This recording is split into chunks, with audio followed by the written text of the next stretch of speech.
A series of bombings in Sri Lanka really just tore apart what was supposed to be Easter weekend, focusing on your faith, people coming together, a horrendous series of attacks that have claimed the lives of hundreds of people. Nearly 300 people were killed.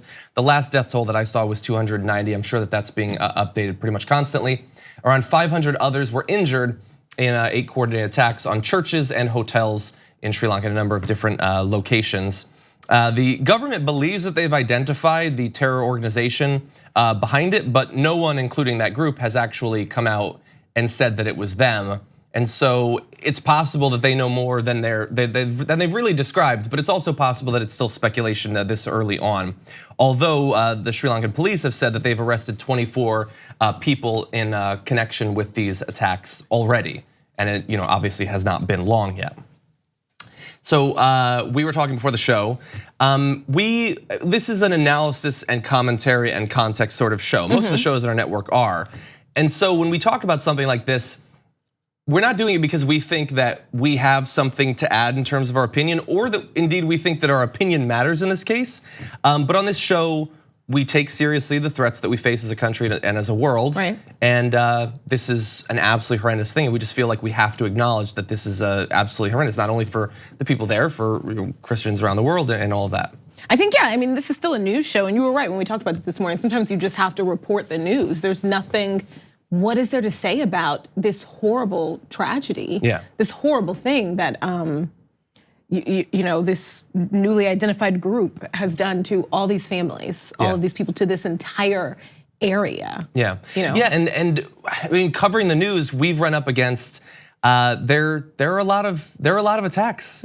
Not necessarily on this scale, but there's a lot of mass shootings, and we want to cover all of them. But at a certain point, like you become a little bit deadened to the constant horror that the news exposes you to. And we want to make sure that for our viewers that we're being responsible in terms of seriously facing these things, but also the last thing that we want is to drive you away from engagement in the news of the day, the news of the world, and what's really going on. And so I hope that we don't do that, even as we do cover things that can be incredibly dark.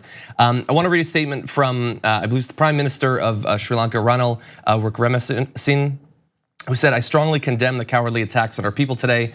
I call upon all Sri Lankans during this tragic time to remain united and strong. Please avoid propagating unverified reports and speculation.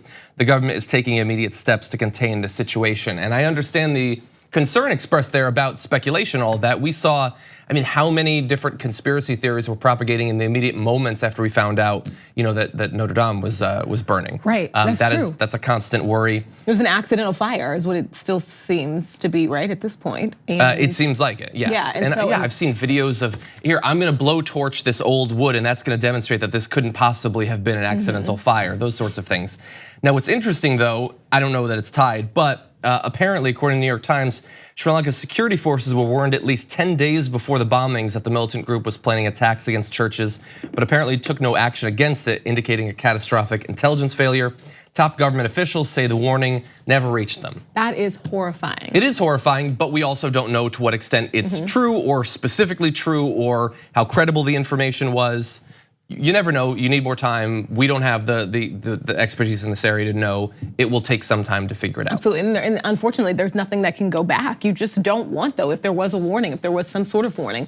Unfortunately, things that seem just wild and bizarre and just ridiculous come to fruition far too often. Yeah, and so for now, just our hearts go out to everyone who's affected by this horrible, horrible incident. Thank you very much for watching this clip from the Damage Report. If you liked it, don't forget to subscribe to this channel and ring the bell on YouTube to get notifications of our new videos.